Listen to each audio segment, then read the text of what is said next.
Greetings, friends and family. Back here today, I'm going to be talking about this topic that I wasn't even sure, even though it's been fascinating to me, that I wasn't even sure until now if I would talk about on here. Scratch that. In fact, I wasn't going to talk about it on here, because it really belongs in the soccer football world. But then, if you know me, I thrive on the intersection of popular culture, of which football falls under one of the most popular cultures of popular culture, and global geopolitics or expressions of Pan-Africanism and nationalisms. Anytime that something jumps out from the pages of popular culture, from that bracket into a larger geopolitical significance, you're going to find me there and we're going to talk about it. So today I'll be talking about this very fascinating, what is likely to be the most memorable takeaway from the African Cup of Nations that is happening right now. And this may even be more of a bigger takeaway than whoever goes on to win the tournament. These things happen. So that's what I'll be talking about today, indeed. And so if you're an international soccer fan or happen to be in community with fans of the African beautiful game, you're well aware that the African Cup of Nations, AFCON, is underway right now. It's happening in Morocco. At the time of recording, we are down to the last 8 teams, which for all the early dramatics has turned out to be pretty predictable. The East African teams flailed out, but also Southern Africa didn't fare too well because all the Southern African teams, by and large, left early. Down to the last 8, it's predictable. It's the West African giants, the Cameroon, Nigeria, Senegal, Ivory Coast, Mali, and the North African giants, Egypt, Morocco, Algeria. Yet, for all the incredible fandom of the most colorful show in the world, one entity, one image, one legend has become what is sure to be the enduring symbol of AFCON 2025, Michel Nkuka Mboladinga. Michel Nkuka Mboladinga. If you don't recognize the name, but have seen anything at all about the tournament, then you may recognize him as Stadium Patrice Lumumba, or at the very least, the Congolese fan, or that guy who stands like a statue for the entire game. And this he did 4 games in a row. So who is he? What happened? And why is this even worth talking about on a channel like this? Congo supporter Michel Nkuka Mboladinga has become a social media star for posing as a statue of the country's assassinated independence hero Patrice Lumumba during games. Lumumba Vea, which is the nickname that has been given by his fellow supporters for his resemblance to the slain leader. So Lumumba Vea, from what I understand, fans from the Congo, let me know in the comments if I got this right. Lumumba Vea seems to say the real Lumumba, or to say Lumumba for real, right? In short, we might say Lumumba Chaye, that sort of thing to sort of celebrate the likeness and celebrate this brother. He raised his right arm and stays perfectly still, adopting the position of the Lumumba Memorial statue in Kinshasa. I'll have that on your screens. And held the pose for the entirety of games. All right. He did that 4 games straight. He stood tall. As DRC, the Congo, beat Benin 1-0, as they drew with the mighty Senegal 1-1, and obliterated the Southern African nation of Botswana 3-0. Stood tall, stoic, by the way, not necessarily celebrating with he stood statuesque for the entirety of those 3 games, and it did the same for 119 minutes. Against Algeria, and we'll talk about that as well. So he did that for 4 games straight. This is what he had to say. I remain still to give strength to the team, to give energy to the players, Nkuka Mboladinga told the Associated Press during an interview in his hotel room in Casablanca.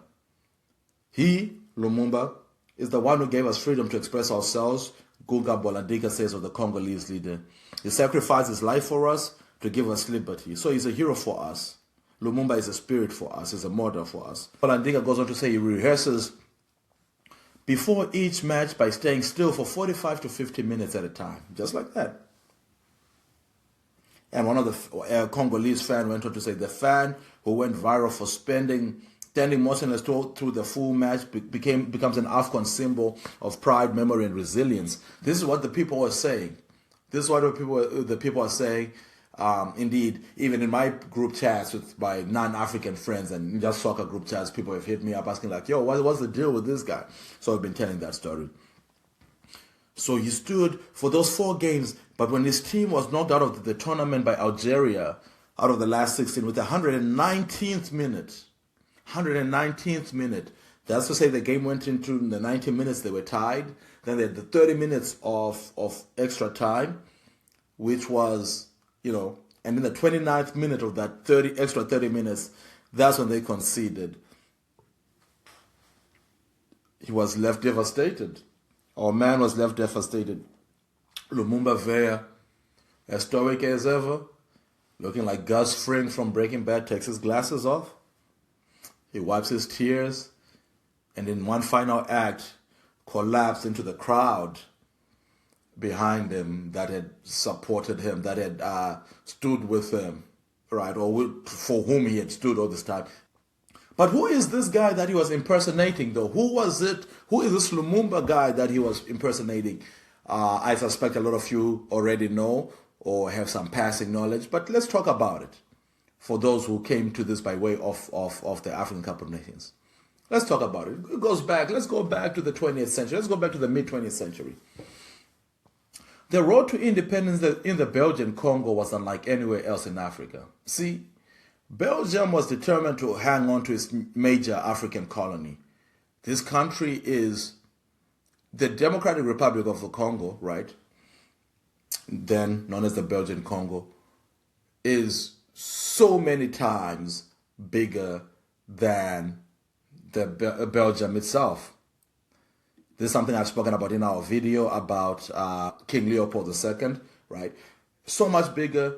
I'm talking about dozens and dozens and dozens of times bigger than Belgium. It's also very mineral rich, and for a country like Belgium, that could come in handy, especially in the colonial era. But Belgium, unlike say Great Britain, the UK, which was suffering from imperial fatigue after taking a starring role in the 2 world wars, having been hit by the Great Depression, Britain was already starting to concede its colonies. India by now was already independent. By the end of the 1940s, India, Pakistan, right? Egypt, which had been a mandate, was getting more and more autonomous towards independence. Ghana would get independence soon after that in 1957. But Belgium, and maybe similar to France in that way, was determined to hold on to its colonies.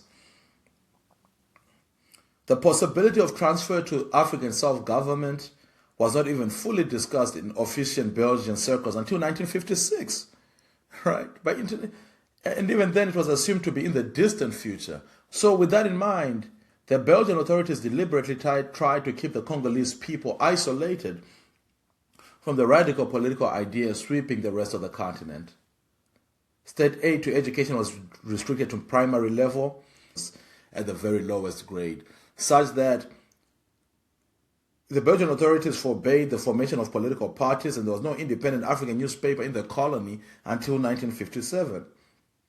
No African representation in any legislative assembly, even in an advisory capacity. And indeed.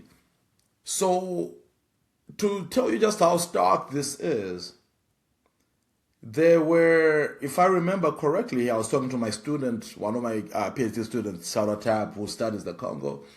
There were 6 college graduates in all of the Congo, right? Remember, the Congo is right now is the second biggest country on the continent in terms of geographic size, just behind Algeria. It's a big country, several times bigger than Belgium, as I already stated. And there are only 6 college graduates in the nation upon independence. They are not ready for modern governance. By 1956, however, the tiny educated minority of clerks, teachers and shopkeepers in the main urban centers, talking about Leopoldville, Elizabethville, and these regions, were raising demands for the abolition of the racial discrimination that dominated all aspects of social and economic life in the colony. Okay, people are pushing for independence. The wave, the Pan-African wave, anti-colonial wave, maybe even beyond Pan-Africanism, because in Asia similar movements were happening as well. The Belgians now were slick, and they thought they could give like a piecemeal solution to this. So they felt they could satisfy this group by permitting them to take part in open elections for local government, not national government, for local government in the big cities. Again, what would become Kinshasa, what would become Lubumbashi, and so forth. So they opened this town. The elections were held in late 1957 and early 1958. But instead of placating the Africans who were allowed to run to this, they opened the gates to a flood of African political activity. These are people for whom this had been illegal until 1957, right? Most of those political parties, however, were locally based, because that's where the elections were, and were also prone to ethnocentrism, right? Which, again, is not hard to imagine, that if you are a party that is running in a region where an ethnic group is dominant, right, and you're not even thinking about this, again, this is a big country geographic, you're not necessarily thinking about the other people who are, remember, the colonial state is imagined by the colonial masters. You know what I mean? That is to say that there is no guaranteed kinship between the groups of that going into the colonial project. Now, coming out of it, a lot of nations, as you can see, they've retained the borders of the colonial system. Because they have done that, there's been a more intentional national building, or at least there ought to be a more intentional national building. Am I making sense here? I'm saying that there is nothing inherently saying that in South Africa, the Venda and the Khoisan and the Zulus are supposed to be one nation. Nothing constitutes them as an organic nation, unless they decide to. But because that is the boundaries of South Africa were indeed drawn by the colonial hand, and that's what sustains today. Those groups have gone on to become part of this national project going forward, but it's not necessarily an inherent thing. So many of these groups were locally based organizations. Only the MNC, or Mouvement National Congolese, founded by Patrice Lumumba, remember that name, made any determined effort to create a nationwide political party. Even the MNC, however, was dependent for most of its support on the peoples around Lumumba's hometown of Kisangani, known as Stanleyville at the time.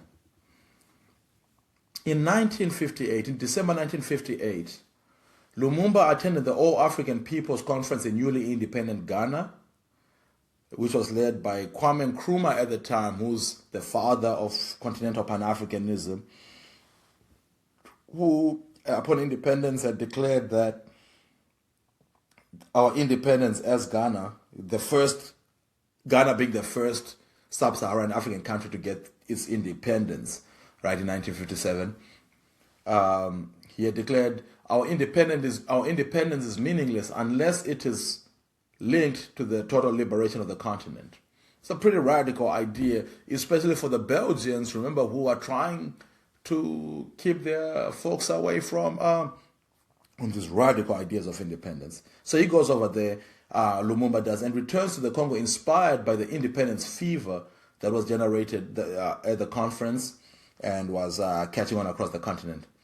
The political rallies that followed in Kinshasa, Leopoldville at the time, in January 1955, quickly degenerated into widespread and uncontrolled rioting, particularly among the unemployed youths in the country's main towns. Attacks were concentrated mainly on government buildings, Catholic missions, and European-owned properties, right, the symbols of colonialism to the people of the Congo. Now, the Belgians are looking at this. And faced with a general breakdown of law and order throughout the country in 1959, the Belgian government panicked And they were also afraid of provoking an Algerian-type war of liberation. Remember, the Algerian uprising is happening right now against the French, which goes on to be the bloodiest war of independence. More than I think 1.5 million people died in that one. And the Belgians, they don't want that to happen.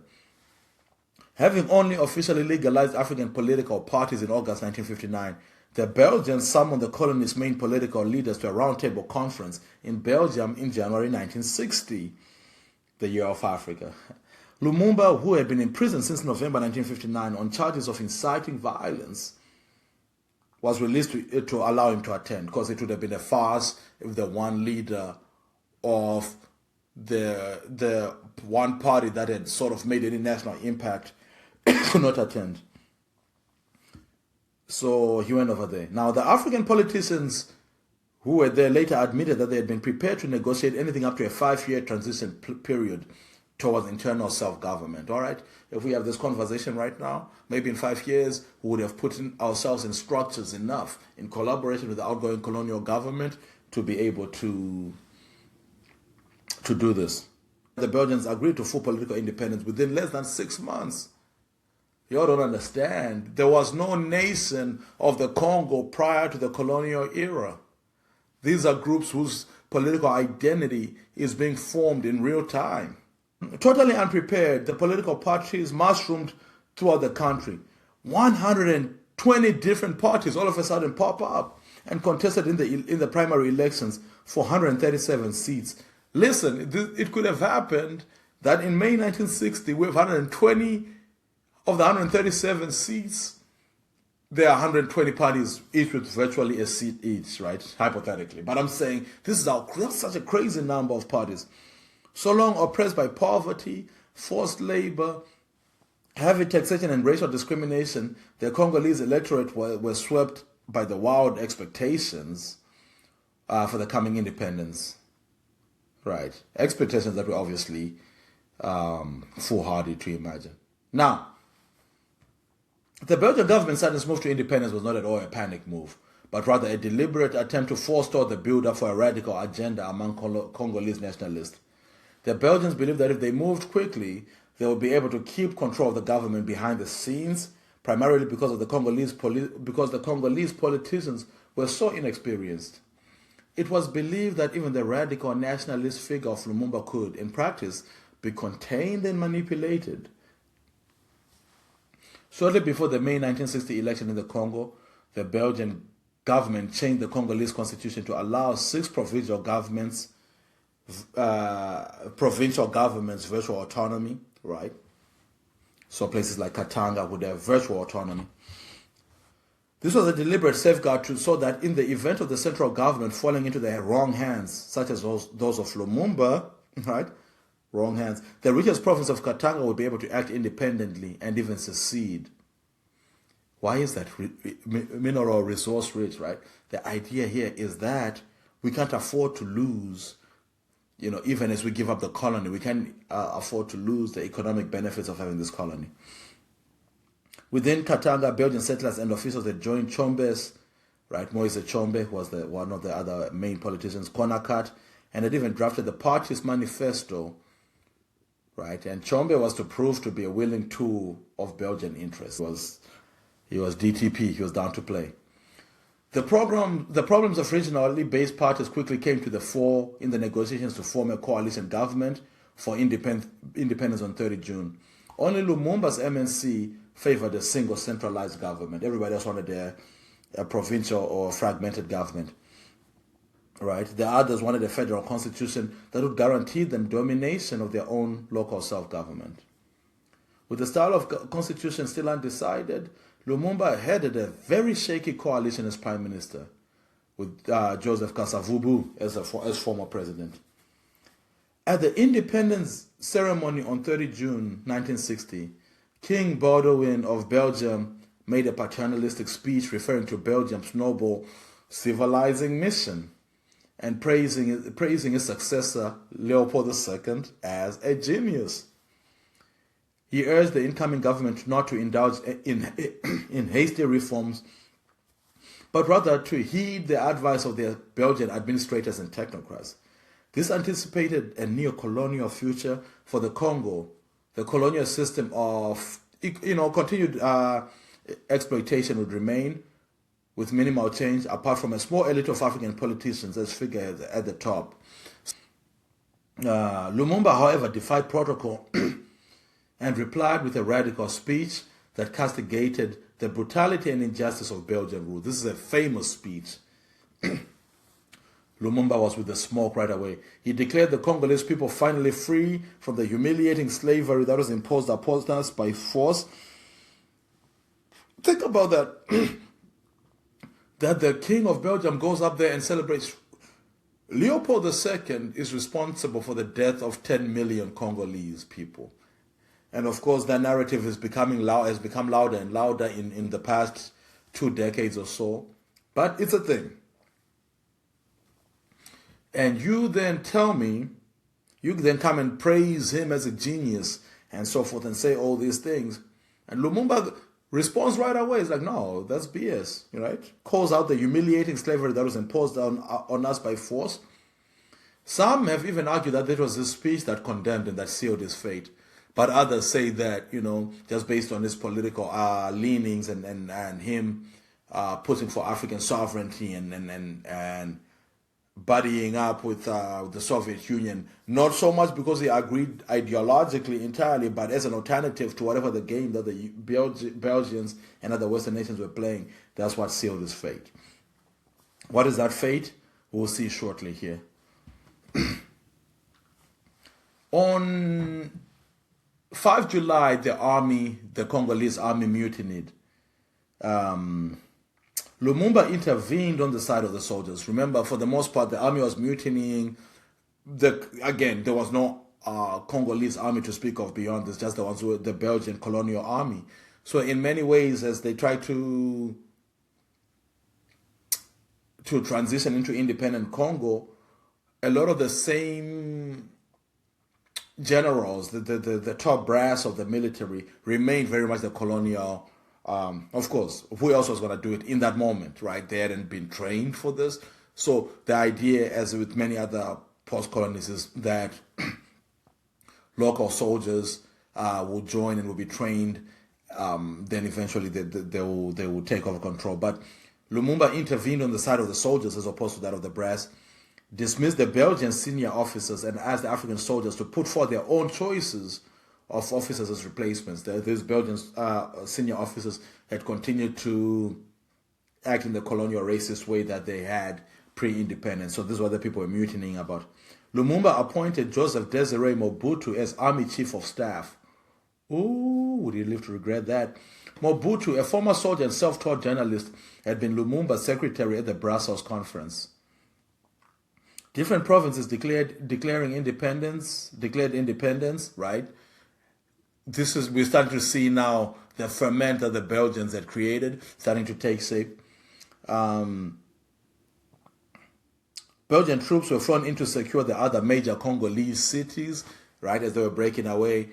They declared, so imagine that a province declares independence and the Belgian soldiers come in to protect its independence from Lumumba. But what they're actually doing is they're trying to secure their resources within that province and stop the progression of this united nation that is the Congo, right? So when Lumumba appealed to the UN for help against the external aggressions, which he regarded as in effect as an attempted recolonization, he got no sympathy or support. The UN Security Council, the US and Britain supported the Belgian cause and distrusted Lumumba as being likely to promote a socialist transformation of the country. Height of the Cold War era, the capitalist nations are not smiling at anything that looks remotely as if it's left-leaning at this point.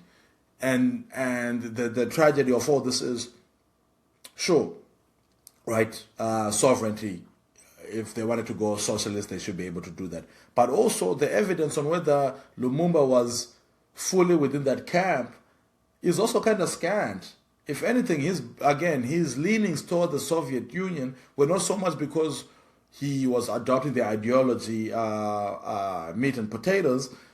he was more reacting to how the UN, the US, the Belgians and all these were acting in this regard. So he had to find friends somewhere else. But in any case, the UN concurred to this, and thus the UN troops that arrived in the Congo in August 1960 had a mandate to help restore law and order. Although the Belgians were persuaded to withdraw and hand over the Blue Berets, which is the UN peacekeepers, the UN made no attempt to remove the Belgians from Katanga region or end that province's secession. Indeed, when elements of the Congolese army loyal to Lumumba tried to enter the secessionist region of Katanga, UN troops provided a barrier to prevent them. Belgian plans, supported by the US and the UN Secretary General, were to undermine and destroy Lumumba's nationalist government, and they were prepared to use Katangan secession as a means to achieve that. Rather than incorporate Katanga into the rest of the Congo, the Belgians aimed to reclaim their Congolese holdings and rebuild the Congo as a neo-colonial state from their base in Katanga. The major obstacles to Belgian and US plans, the major, was Lumumba.